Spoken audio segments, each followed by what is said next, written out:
Hello YouTube, this is Omagent here with another Wargame European Airland battle. Nearly said escalation, and I'd like to say Wargame European Airland battle.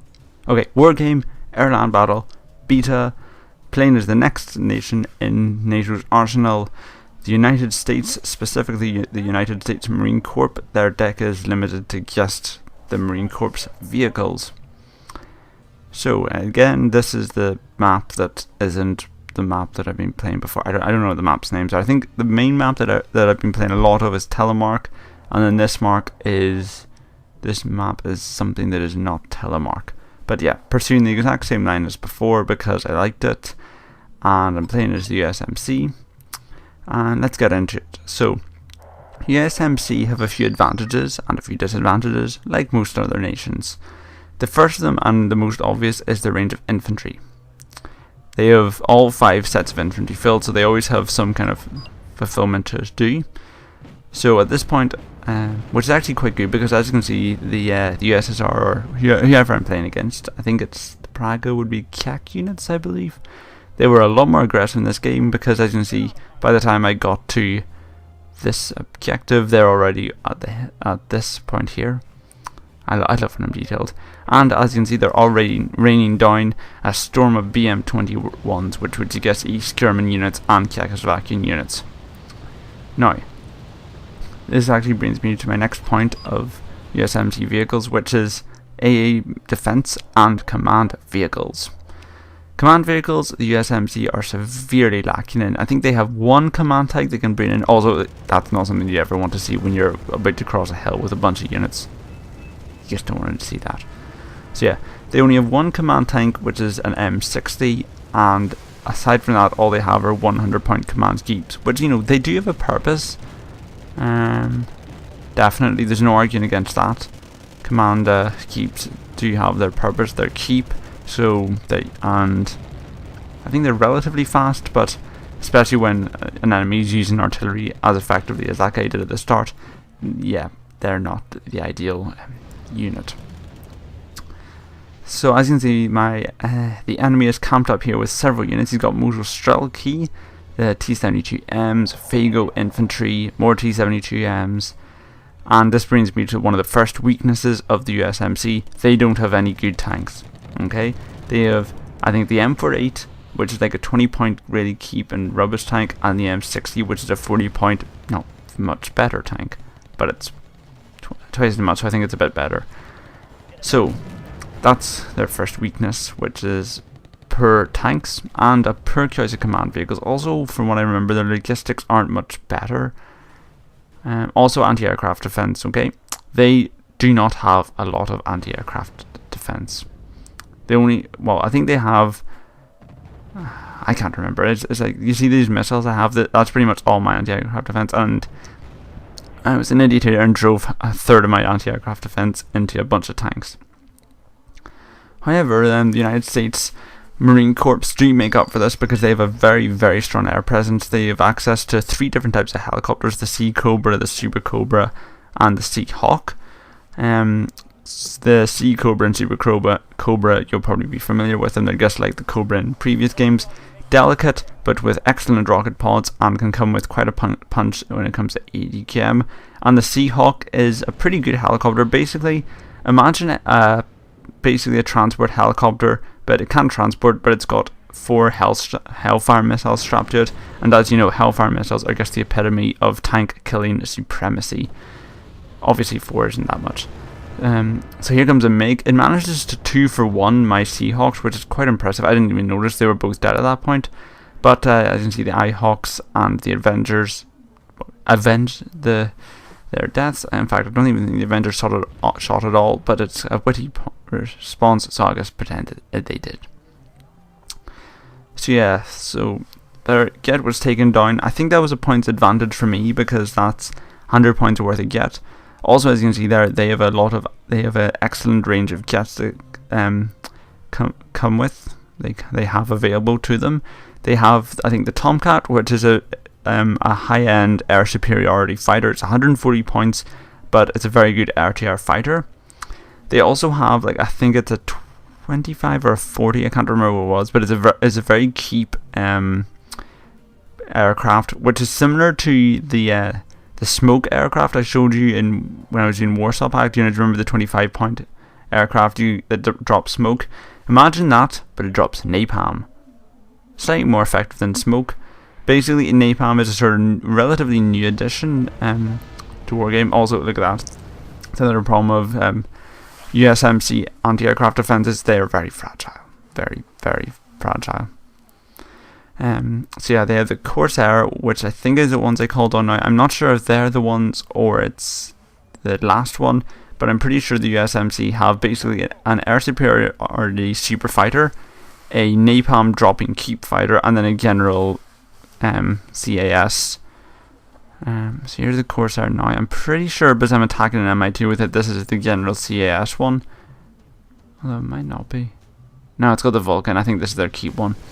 So basically I decided that recon helicopter was what was sniping all my anti-aircraft defenses. So I sent it in an order immediate evac. Does it make it out of there? I hope it does. Nah, I think it got shot down. But yeah, so these guys were very, the US, they were actually a very worthy adversary in this, because basically what they did was they set up shop on the sort of hilltop.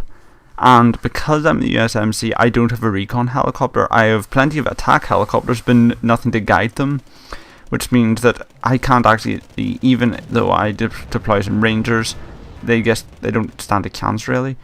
Well, sorry, I deploy some Rangers to try to deploy some stuff, and I've got my LAVMs, which are sort of mortar kits. I think these are the only artillery the USMC has, which is another weakness. They don't have any proper artillery. I mean, I belittled East Germany for only having a BM-21, but these guys only have an LAVM, which is a mortar gun, which is, you know, not exactly ideal, is it? So at this point, they're set up in a very strong position, but basically they've taken the hilltop, which means they can see clearly into all of my objectives. So all they have to do is get a recon unit up the hilltop, and they can spot all my rear units, like my mortars, my anti-aircraft defenses. Then they can either launch targeted airstrikes or close-knit artillery shots. So yeah, at this point I wasn't really happy with this because as you can see, T-72Ms, they're well armored and tend to have a powerful gun. So the natural response to this is either ATKMs, but because of the hilltop, I can't deploy ground-based ATKMs because they have to get too close to do it. If you see what I mean. Also, here's some more artillery rounds landing down in the LAVM. This shows there's a coordinated effort against me because I had BM-21 fire coming down upon me, and now I have artillery fire, which means there must be at least 2 players attacking me, or one player attacked me at the start and then he moved on, and the other player's now picking up the pieces. But yeah, I'm in a very weak position here, and this shows off a terrible weakness of the USMC deck, which is I can't maneuver any land-based ATKMs close enough to attack at their ideal range, but I also can't maneuver any air-based ATKMs into position because one, I can't provide recon for them, so they have to fly in way too close, which means they could get spotted and taken out by their anti-aircraft defenses, which I'm sure are many, or even they can get sent in a fighter in to knock my helicopter out of the sky. And I can't send in a Get because a Get that really needs recon to do anything. So at this point, basically what I'm doing is holding the hilltop and trying to sneak Rangers around. Now, this is another problem I have, which is not just here, but I've had it in several other points in this game, which is that sometimes when you try and tell a unit to go uphill, it does really stupid stuff. For example, I told those LAVs to go up into the woods near where my Rangers were, and well, I'm not sure if you can see this, but basically they just drove right into it. Now here's another panic I had, which was a tank was now coming in. It was a PT-76 recon. I was afraid because my left flank is completely undefended because I'm too busy trying to hold off this attack on the right. Now as you can see, what happened was the LAVs can't go into the woods or go up the hill, or whatever reason the slope's too big for them to drive up. So what they did was they drove around it, which resulted in them getting killed. And the US Marines inside them also died, which wasn't good. Now at this point, this PT-76 is a real worry because remember, I only have a basic command keep. An artillery round on that will finish it off no problem. So what I'm trying to do is repurpose some of my tanks, the weaker ones, because it's only a PT-76. You don't need a proper tank to take it out. So yeah, at this point, again, I'm really not in a good position. I accidentally bought some 80 km infantry. Don't know why I did that. I think it was getting a misclick. But see, at this point, I'm trying to get the US Marines to go up the hill. As you can see, the LAV is just going up straight up the hill, straight into their line of sight, and gets instantly wiped out. That's what I was trying to push it into the woods, but for some reason the vehicles can't climb that hill, whereas the Marines can. So what else? So elsewhere, I think the battle is going pretty well to the Soviets. I think it's 1600 to 1800. I can't see the. No, actually, I think we have a 200-point advantage at the moment. Again, teams fairly balanced between us. Unfortunately, there you go. There's another artillery round straight onto my IHawk missiles. Remember, these things are very, very, very delicate.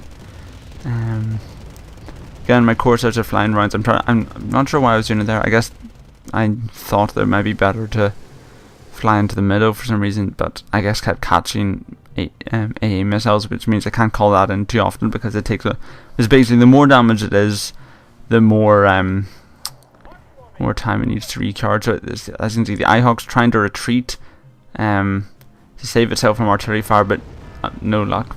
Whatever they've got spotting it is doing its job. So as you can see, I'm still pumping all my points into infantry. These woods are pretty much what I'm trying to fight over. If I can get if I can secure these woods, I can get a Rangers unit to spot these guys without being seen themselves. I can get some airstrikes, I can get some helicopter ATKM, I can get some mortars. If it worst comes to worst, I might have to beg for my allies to lend a hand in with some artillery or something. But yeah. So at this point, the mortar barrage continues on the last of my artillery. That's another thing. Remember, the USMC only has access to 3 mortar units, which is a pitifully small amount. Also, as you can see here, I'm trying to push up to on the left side. I can see a cub, which is essentially renders any helicopter ATKM attack useless. But yeah, the US Marines try to get up, but they get clipped by a few T-72Ms, and they have to walk straight into this AAA fire, because if they try and walk around it, as you can see, they're all panicked, so they're moving slowly. It's a horrible situation. Again, Cubs are firing at my allies' jets. I think it's because of the direction they're calling them in from, because the rear point is a jet spawn. I don't know.